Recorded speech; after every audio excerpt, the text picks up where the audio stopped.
juízo sobre todos os homens para condenação, assim também por um só ato de justiça veio a graça sobre todos os homens para justificação de vida. Mais uma vez, pois assim como por uma só ofensa veio o juízo sobre todos os homens para condenação, assim também por um só ato de justiça veio a graça sobre todos os homens para a justificação de vida. Aleluia! Como é assim, por favor, dos Amém.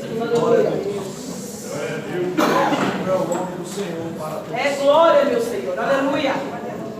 Deus lindo, aleluia, Jesus.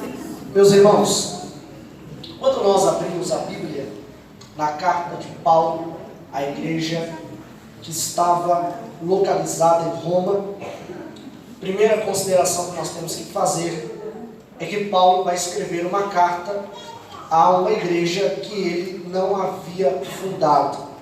É claro que grande parte das igrejas que Paulo escreve as cartas e as epístolas, escreveu igrejas que ele havia fundado, mas a igreja que estava em Roma, Paulo não havia fundado. A maior possibilidade que tem é que essa igreja nasce, esse trabalho em Roma nasce por cristãos judeus que estavam presentes no dia de Pentecostes. Em Atos capítulo de número 2, estavam presentes ali, ouviu a mensagem do apóstolo Pedro, foram alcançados e por residirem em Roma, estarem presentes na festa de Pentecostes, uma festa que exige a presença dos varões judeus que estão espalhados pela terra em Jerusalém. Eles estão presentes, ouviram a palavra que foi pregada por Pedro e assim receberam a semente do Evangelho. Retornando para Roma, o trabalho começou, o trabalho iniciou. A igreja de Roma é uma igreja constituída por judeus e também por gentios. Uma igreja que se expandiu, que cresceu, e Paulo ficou sabendo da fama desta igreja. Diz a Bíblia que Paulo ele tem um grande desejo de conhecê-los, de visitar a igreja que estava em Roma. Ele expressa esse sentimento no capítulo de número 1, dizendo que ele queria estar com eles e que ele está planejando uma viagem missionária para Roma, para estar na Espanha também e poder já exercer uma atividade missionária naquela região. Paulo escreve essa carta, e essa carta era um marco na vida de muitas pessoas, e a história registra homens que marcaram a história da igreja, que foram marcados por essa epístola. Eu poderia mencionar aqui Agostinho, que foi, depois do apóstolo Paulo, a maior mente pensante da história da igreja. Ele foi totalmente influenciado pela epístola aos Romanos, quando ele estava num jardim. Diz a história que ele estava perdido nos seus pecados, e ele ouviu uma criança cantarolar e dizer: pega e lê, pega e lê. E ele pegou um pedaço de um papel, de um manuscrito que estava perto dele, e estava um versículo de Romanos. Ele se deparou com aquele versículo, e a partir dali ele teve a plena convicção de que ele teria que entregar a sua vida a Deus. Veja também que a história nos fala sobre John Wesley, que foi um homem que foi marcado também por esse escrito de Romanos. Nós temos o próprio Martinho Lutero, que também fundamentou a reforma com base no escrito de Romanos. Romanos é mais do que uma epístola, irmãos. Romanos é um tratado teológico. Por quê? Porque Romanos vai falar sobre muitos assuntos concernentes à fé. E eu digo, e repito, e enfatizo, que estes assuntos são base da fé cristã. Ele fala sobre chamada, ele fala sobre predestinação, ele fala sobre justificação, ele fala sobre glorificação, ele fala sobre vida no Espírito. Há quem diga que para se familiarizar com os assuntos da fé, precisa-se ler primeiro Romanos. Por mais que alguém diga que tem que ler primeiro as 3 epístolas de João, alguém diz que quando se converte, se ler Romanos está bom demais. E se nós analisarmos, todas as bases, todos os assuntos que são base da nossa fé, estão realmente aqui explicados por Paulo. Veja que justificação é o que mais ganha notoriedade, o que mais ganha veemência e ênfase pelo apóstolo. Justificação nada mais é do que declarar justo. E é isso que o próprio Cristo fez conosco, num ato forense, nos declarando justo nas regiões celestiais. E quando ele vem explicando toda essa doutrina da justificação, o capítulo de número 5, talvez chamaria eu de ápice da explicação, porque quando ele está falando da justificação, a partir do versículo 12, do capítulo de número 5, ele vai começar a fazer um paralelo entre Adão e entre Cristo. Ele vai fazer um paralelo entre Adão e entre o nosso Senhor Jesus. Este paralelo é colocando um senso de responsabilidade. Assim como Adão tinha uma grande responsabilidade, assim também Cristo tinha essa responsabilidade. O ato de Adão, ele atinge toda a humanidade, e o ato de Jesus também vai atingir toda a humanidade.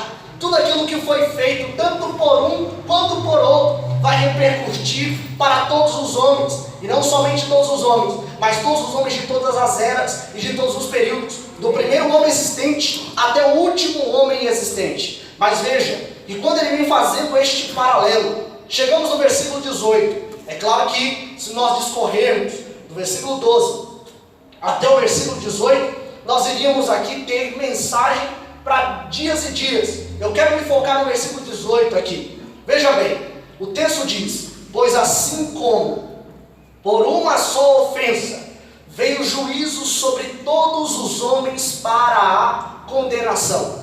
Olhando para esse texto, eu vejo que o próprio apóstolo Paulo, ele está claramente colocando em pé de igualdade, ou jogando a responsabilidade do pecado em Adão e não em Eva.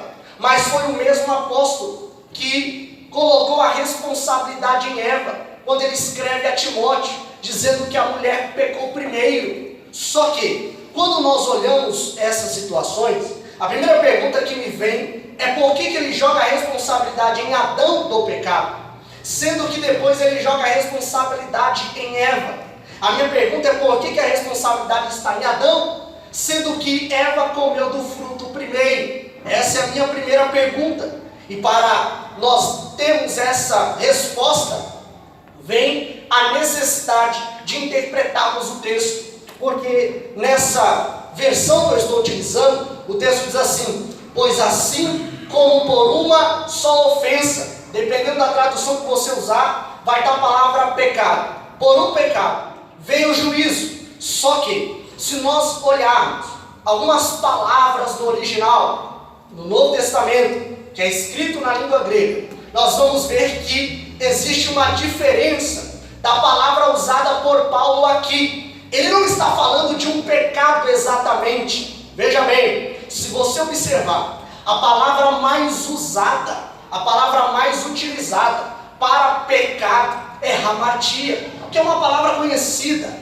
Hamartia, errar o alvo, que geralmente nós estamos familiarizados com o significado e como aquilo que vai nos transmitir a explicação sobre pecado. Mas quando nós olhamos no original, aqui não está a palavra hamartia, mas aqui está a palavra paraptoma, no grego. E paraptoma significa deslize, significa deslizar, escorregar. Se a gente traduzisse esse texto ao pé da letra, a gente ia ver que esse texto ficaria mais ou menos assim: pois assim como por um só deslize veio o juízo sobre todos os homens. O que ele está dizendo? Ele está dizendo que houve um deslize cometido por Adão.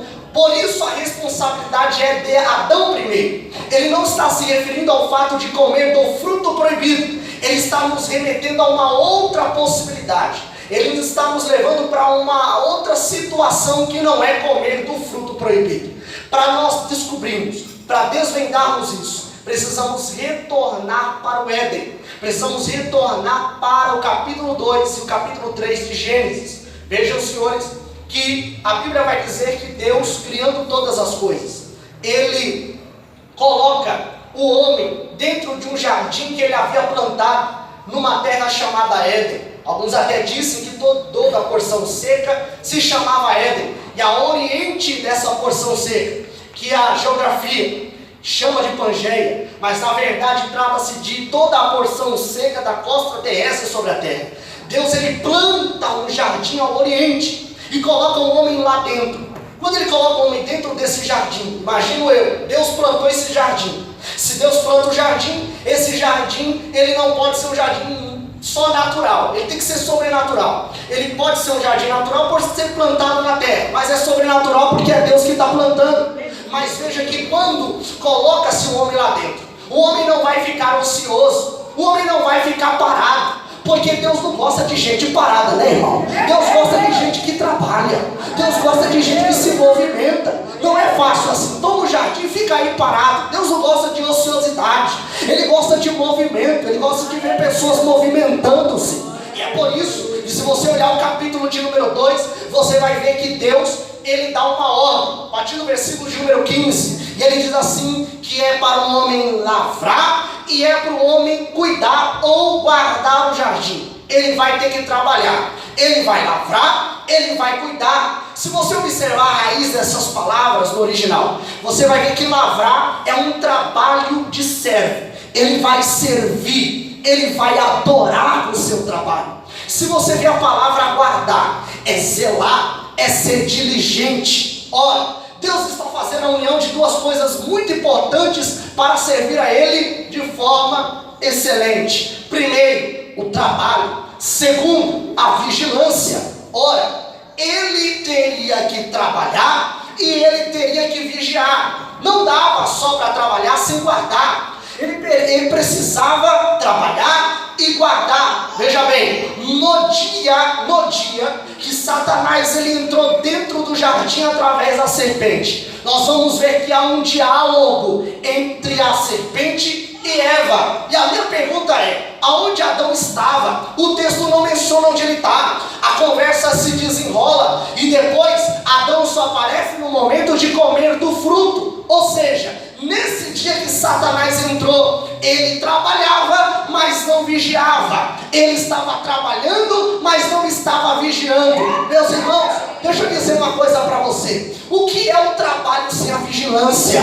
O que é trabalhar para Deus se eu não estiver vigiando? Porque o trabalho para Deus, ele não é tão simples assim. Ele não é só material, ele é muito mais espiritual. Então não adianta só trabalhar e não vigiar. E olhando para essa frase, eu começo a entender e começo a me lembrar do que aconteceu com Neemias, com os trabalhadores da muralha. Diz a Bíblia que os trabalhadores trabalhavam assim, era uma mão no tijolo, pastor Santo, e a outra mão na espada. Por quê?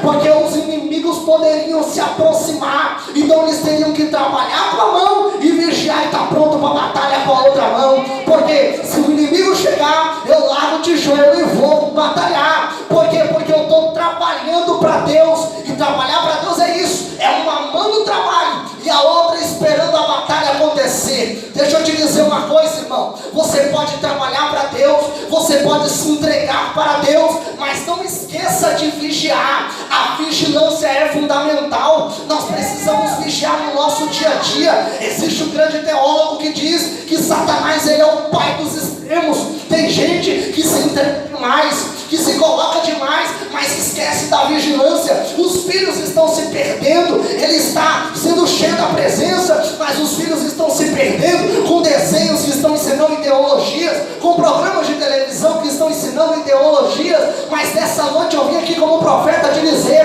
trabalhe para Deus, se entrega para Deus, mas não esqueça de vigiar, de estar vigiando, porque você está trabalhando para Deus.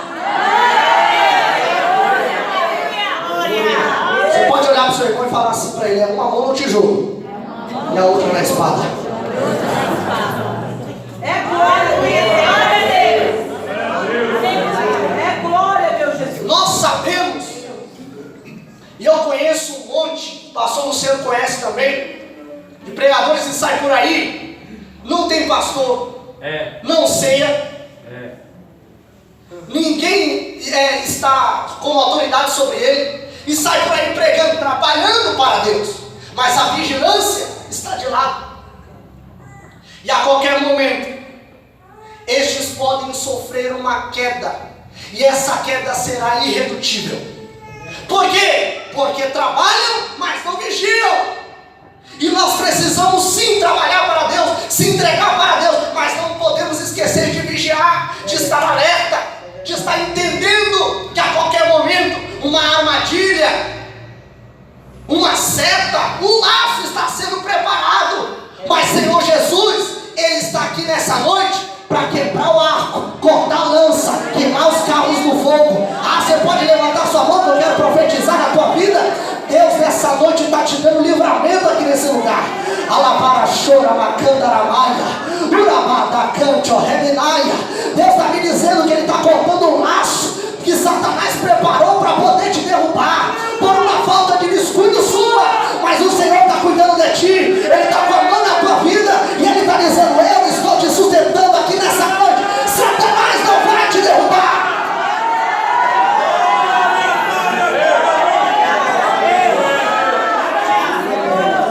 Estou sentindo Deus aqui, irmãos. Eu estou vendo Deus pegando na mão de pessoas aqui. Ele está dizendo: eu estou te sustentando, eu estou te segurando. Você está nas suas últimas forças, você está até se arrastando. Talvez você entrou aqui dizendo: eu vim aqui só pela misericórdia, foi só por ela mesmo. Foi Deus que te trouxe aqui para te renovar, para te levantar, para te erguer, para te fortalecer.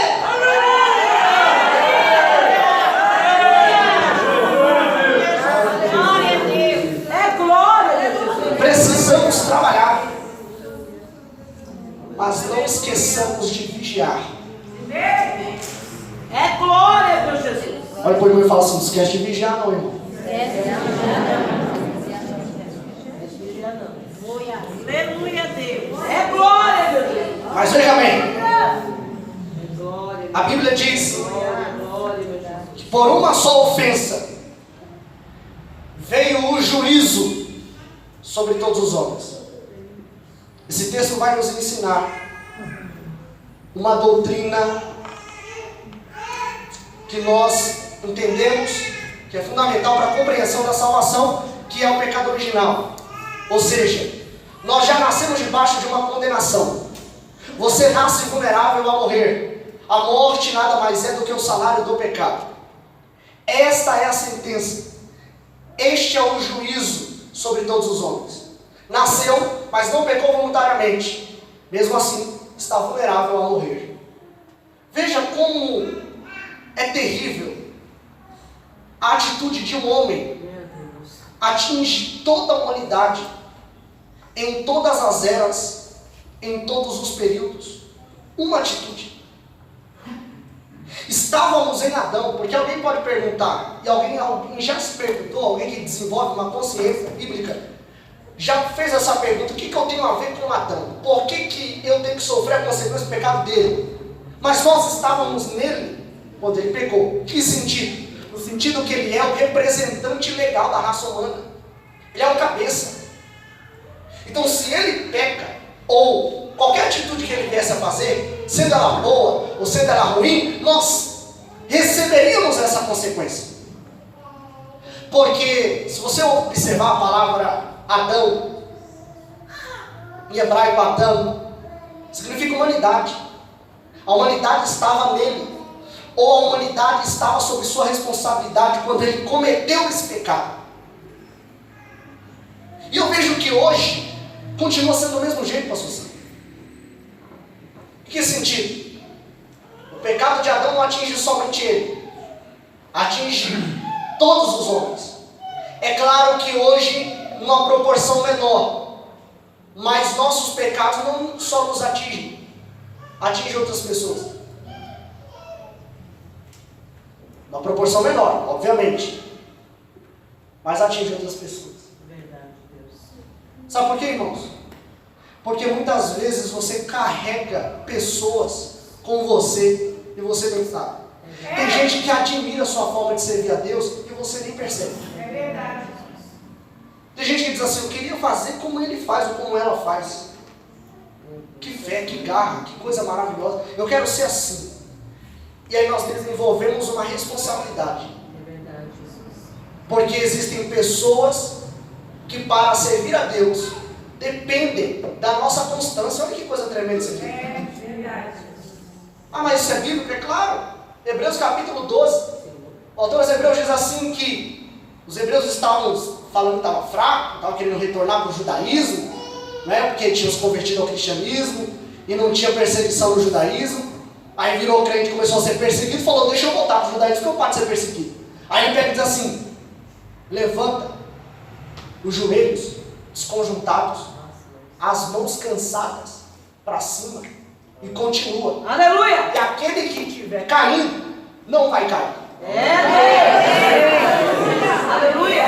Por quê? Porque eu carrego a responsabilidade de pessoas nos meus ombros. Isso é inevitável. E o nome disso sabe como que é? Vida cristã. Aleluia! Não carregar somente o peso da nossa vida, mas carregar o peso da vida de outras pessoas. É verdade, Jesus. É muito sério isso. Posso falar uma frase aqui? Amém. Você não pode cair.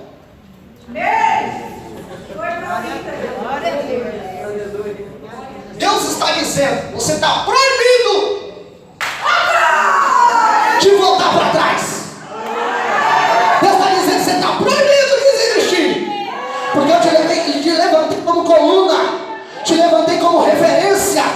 Existem pessoas que estão dependendo da tua oração. E existe gente que vai se converter talvez do teu testemunho. Então Deus está dizendo, não para, não desiste, não larga a cruz. Deus vai fazer uma obra poderosa na tua vida ainda.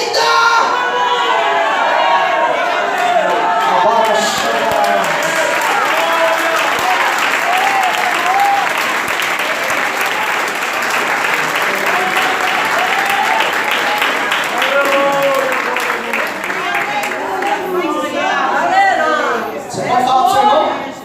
Você está proibido de desistir. Repete para ele assim, levanta esses joelhos desconjuntados, essas mãos cansadas para cima e vamos embora. Vamos lá, vamos prosseguir, vamos continuar. Isso é vida cristã. Está difícil, está apanhando, é assim mesmo. Mas Jesus chegou e a gente vai chegar também, porque Ele está conosco.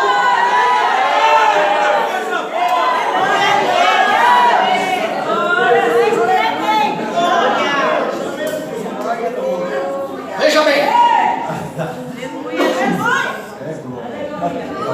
Aleluia! Por um ato de justiça veio a graça. Por uma ofensa veio o juízo. Estou sentindo Deus aqui. Aleluia! Por uma ofensa o juízo. Por um ato de justiça a graça. A minha pergunta, de novo para o texto, porque eu gosto de interpretar assim, eu vou perguntando. Vou bombardeando o texto de pergunta. Daqui a pouco eu pego as respostas, a interpretação está realizada. Mas vamos lá. Ato de justiça. Deus. A minha pergunta é, que ato de justiça é esse? Grande parte dos comentaristas, pastor Luciano, vai entrar em consenso, que é o ato de se entregar no Calvário. Naturalmente. É consenso entre a maioria dos comentaristas. Ato de justiça foi Cristo se entregando na cruz. Aleluia! Só que assim, eu acho que tem mais alguma coisa aí, com todo respeito aos comentaristas, que nos ajudam muito, mas eu acho que tem mais. Porque esse ato de justiça, ele não é um cenário só. Eu entendo que esse ato de justiça, ele consumou-se no Calvário. Mas ele não iniciou no Calvário. Ele iniciou no Getsemane. Isso é uma análise que eu estou fazendo. Mas veja bem. Por que no Getsemane? Porque no Getsemane ele decidiu fazer o que ele ia fazer no Calvário. Não no sentido de que ele não tinha encarnado para esse propósito, mas no sentido de que ele professa a decisão publicamente no mundo espiritual. Ele sai dali decidido. E nós sabemos que na oração que ele está fazendo, ele está sofrendo um abalo moral terrível tremendo. Algo que é raríssimo na medicina acontece com ele, e Lucas descreve isso, que é a hematidrose. Os capilares subcutâneos da pele se rompem, o sangue sai e toca nas glândulas sudoríparas que produzem o suor, e ele soa suor com sangue. Ele está sofrendo demais. E a oração dele é: Pai, se possível, passa de mim este cálice. Mas todavia, seja feita a tua vontade e não a minha. É glória, meu Senhor. Nós vemos o conflito de naturezas. Mas quando ele se levanta, e ele está passando num momento de tanta batalha interior, que a Bíblia diz que os anjos vieram confortar. Mas quando ele se levanta, ele decide totalmente fazer o que ele ia fazer.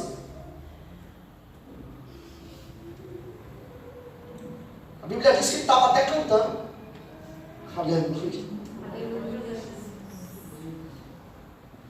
E ele foi. Ele decide no Getsemane. Termina no Calvário. Getsemane são os dois pilares de uma verdadeira fé. Porque no Getsemane eu abandono meu eu. No Calvário eu carrego a cruz. Aleluia a Deus. Hoje eu entendo o que aquele texto diz agora. Porque ele diz assim, ó: verdadeiro discipulado. Quem quiser vir após mim, negue-se a si, tome a sua e venha. Presta atenção. Eu achei que quando alguém recebia Cristo, imediatamente ele recebia uma cruz para carregar. Mas depois eu percebi que não, bispo. Porque tem que negar-se primeiro. Cruz não é assim dando para qualquer um. Não é bagunçado mesmo assim não. Até para receber cruz, não é assim. Aí eu tenho que interpretar melhor esse versículo. Quem quiser vir após mim, negue-se a si mesmo, tome a sua cruz e venha. Fica melhor para entender assim, ó. Quem quiser vir após mim, negue-se a si mesmo no Getsemane, tome a sua cruz e venha para o Calvário.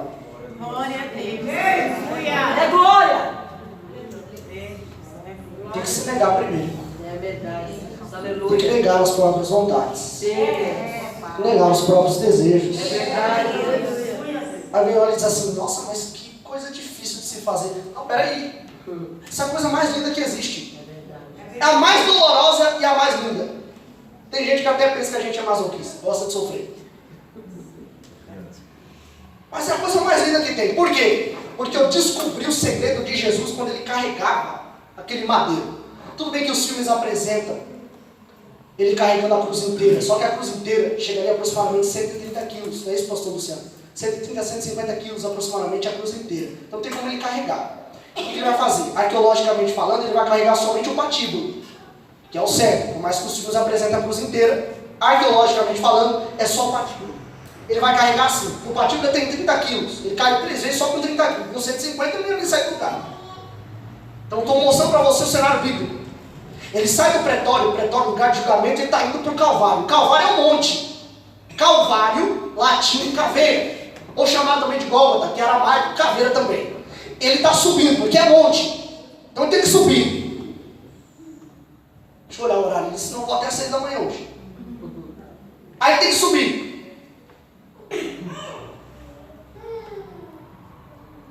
Ele vai ter que olhar para cima. Olha que coisa tremenda. E ele vai subir, o movimento é de subida, não pode olhar para baixo. Ele vai ter que estar sempre olhando para cima. Por quê? Porque a verdadeira vida cristã é essa. Cruz, mas o olho no céu. Aleluia a Deus. Aleluia. Glória a Deus. Aleluia a Deus. Glória a Deus. E olha que tremendo. Ele cai uma, levanta. Cai duas, levanta. Na terceira não consegue levantar mais. Simão Simeão é constrangido a ajudá-lo. E aqui eu vejo a vida cristã sendo revelada na via dolorosa. Porque tem momentos que caímos. porque perdemos as nossas forças. Caímos a primeira e levantamos. Caímos a segunda, levantamos. Às vezes na terceira não tem mais força para levantar. Mas Deus tem um Simão Sirineu, que é a tipologia direta do Espírito Santo. Sabe por que é a tipologia do Espírito Santo?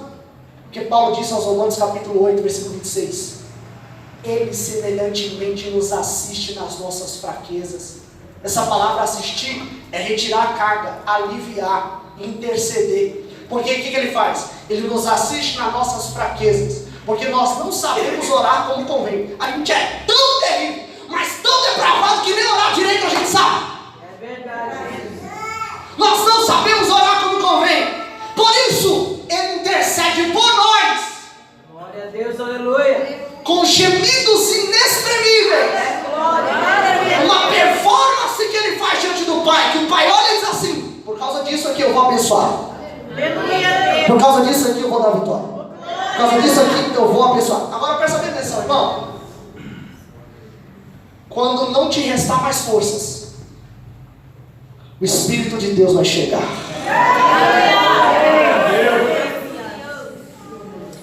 E agora eu entendo bem melhor também 2 Coríntios capítulo 2, versículo 7. Porque o poder de Deus se aperfeiçoa nas minhas fraquezas. Você disser não dá mais, Ele vai vir, vai ver a carga pesada. E essa carga pesada às vezes são dias que parece que tem um monte de nuvem negra na nossa cabeça. É a crise na família, é a crise financeira, é um problema com o filho, é às vezes um pecado que te assola, e às vezes você está naquele peso, você está querendo orar e não consegue, você está querendo falar com Deus e não dá, mas aí o Espírito vem, como se não se me deu, e retira essa carga pesada de cima de você. Você já viu aquele culto que você sai aqui e fala: nossa, como eu estou aliviado, eu entrei aqui tão pesado, estava tão difícil para mim, mas olha como que eu estou tão bem. Nossa, eu estou parecendo que eu estou com as minhas forças estão renovadas, parece que eu acabei de me converter de novo. Todo primeiro amor, mas foi a ação do Espírito de Deus na tua vida que tirou a carga pesada e está te levantando. Nessa noite Ele está dizendo: eu estou removendo cargas pesadas aqui, eu estou levantando o crente para prosseguir. As tuas forças vai sair daqui, aleluia, do mesmo jeito que quando você começou, parece que só tinha 10% de bateria, mas o Espírito de Deus está te fortalecendo agora. Você vai sair daqui renovado.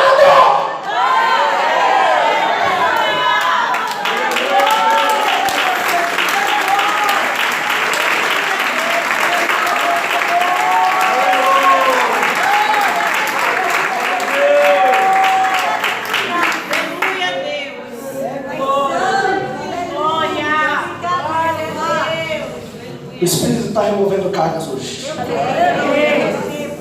Ele está fazendo isso agora.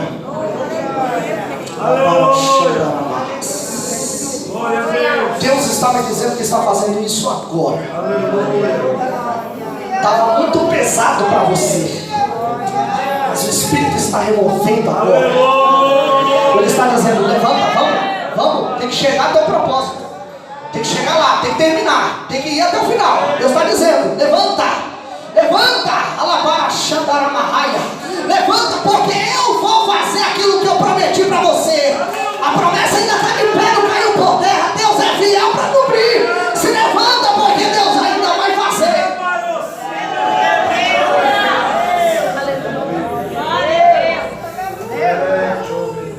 A Bíblia diz assim: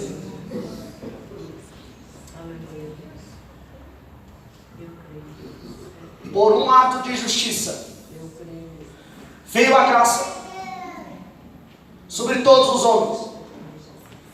Interessante que tem essa palavrinha, que é um detalhe importantíssimo no texto. Por uma ofensa veio o juízo sobre os homens. Por um ato de justiça veio a graça sobre. Ou seja, eu tenho duas escolhas: ou eu estou em Adão debaixo de condenação, ou estou em Cristo debaixo de graça. Aleluia, Deus. Glória a Deus. Você está onde, irmão? É glória, Jesus.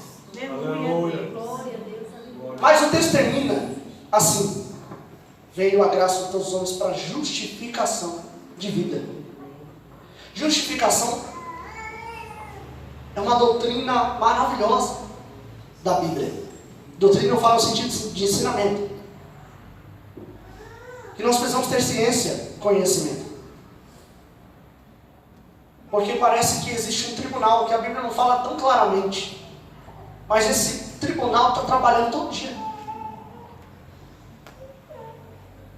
Se você olhar para a Bíblia, você vai ver 3 tribunais. O tribunal dos homens, o tribunal de Cristo, para análise dos galardões e obras, e o trono branco. Vai ser para julgar todos os homens de todas as eras, de todos os períodos. No final dos tempos, preparação do estado eterno. Só que tem um tribunal que a Bíblia não fala claramente, que eu particularmente dou um nome para ele. Eu chamo de tribunal celeste. Nesse tribunal, Cristo está nos defendendo lá. Porque se você observar, a Bíblia diz que o Pai é o juiz de todos. Cristo é o advogado. Satanás é o acusador. E o homem é o réu. A Bíblia apresenta isso, mostrando que pecado não é só um pecado, não é só errar, é um crime contra Deus. Colossenses capítulo 2, versículo 14, 15, 16 diz que a cédula que era contra nós, e essa cédula é uma forma de Paulo dizer sobre o documento, que era um escrito de dívida.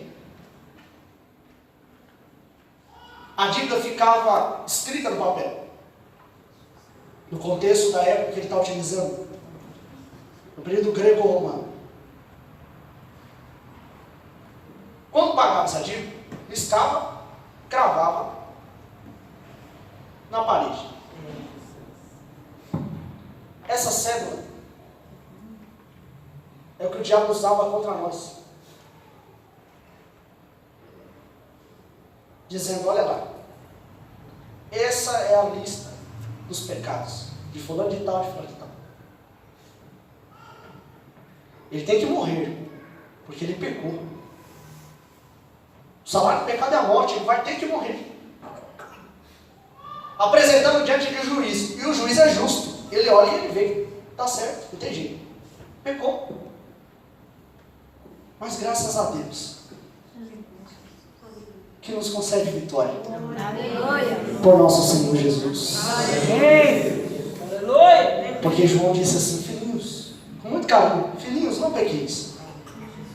Mas se pecares, tendes um advogado. Aleluia. Estava fazendo uma meditação do porquê Jesus sofreu demais na cruz. Sofreu muito. Foi dilacerado pelos açoites. O médico que descreve a crucificação diz que suas costelas ficaram expostas depois de 39 açoites. No momento que ele mais perdeu sangue, um gorro de espios é colocado na sua cabeça, cada espinho tinha de 4 a 7 centímetros, perfurava o tubo capilar. Sofreu muito, mas quando ele ressuscita com o corpo incorruptível, o que sobra de cicatriz é os furos na mão, nos pés e do lado. Eu parei para pensar sobre isso. Sofreu tanto e só sobrou isso. Tem que ter um propósito. E olhando o tribunal celeste, eu percebi qual que é o propósito. Porque quando Satanás diz assim: olha lá, os pecados dele e dela, e Deus olha para a mão do homem, sujas, cheia de pecado. Mas Cristo, para nos declarar justo, coloca a mão dele na frente. Ele diz assim: tinha que morrer, mas tu não acredita em mim? Glória, glória. Aleluia, Deus. Pode liberar ele, porque ele é meu.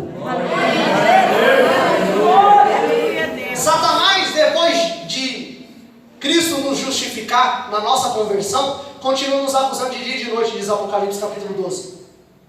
Glórias, aleluia. Porque ainda temos defeitos e pecados. Aleluia, aleluia, meu Senhor. E é por isso que ele continua mostrando essa ferida. Mostrando que nós somos propriedade dele. Isso quer dizer, Satanás não pode te acusar. Pegou, pegou. Se arrependeu, se arrependeu. Deus te perdoou. Você não pode aceitar as acusações de Satanás. Porque muitas vezes ele vai fazer isso em você, fazendo você relembrar os seus atos pecaminosos, dizendo, tá vendo? Olha o que você é, olha o que você fez. Mas você tem que vencer isso pela palavra. Amém. Você diz assim, fiz, mas a Bíblia diz que os meus pecados são lançados no mar de esquecimento. O meu Deus me justificou. Eu estou justificado pelo sangue de Jesus que foi vertido na cruz de Calvário. Este povo que me ouve não é qualquer povo, é o povo lavado, o povo remido no sangue de Jesus de Nazaré. Estamos justificados em Deus. Aleluia. Em Cristo, pela obra de Cristo. Amém. Glória a Deus por isso. Por favor.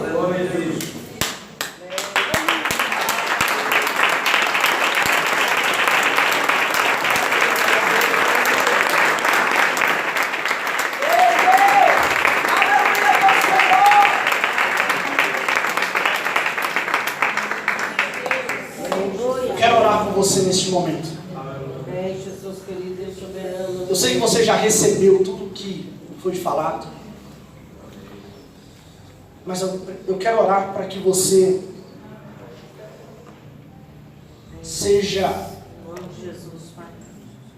impactado por essa mensagem e que essa mensagem venha estar cravada nas tábuas do seu coração. Feche os seus olhos, por favor. Pai, no nome de Jesus, eu quero te glorificar, Pai, por esta noite tão gloriosa, tão maravilhosa que o Senhor nos deu. Deus, Pai, nos ajuda a trabalhar, vigiando, estando diligentes. Deus, eu te peço, Pai, nos ajuda, Senhor, a carregar o peso das pessoas que confiam em nós, que se espelham em nós. Que a nossa vida seja a expressão da tua glória. Alabar a chorar. Deus nos ajuda, Senhor, a carregar o madeiro, a cruz, como o Senhor carregou, olhando para o céu, que é o lugar para onde nós iremos. Nos ajuda a entender que os nossos pecados já foram perdoados, que nós somos justificados e que nós somos, Senhor, vistos como justos, não por causa de nós, mas por causa do ato de Jesus Cristo. Renova, Pai, os teus filhos. Fortalece a vida deles nessa noite. Que eles saiam daqui, Senhor, não da forma que entraram, mas que saiam daqui cheios da tua presença. Deus, que o Senhor continue falando ao coração dos teus filhos, e que o Senhor venha usar a vida deste povo como instrumento para a glória do teu nome. Em nome de Jesus. Aleluia. Glória a Deus. Deus abençoe, meus irmãos. Obrigado.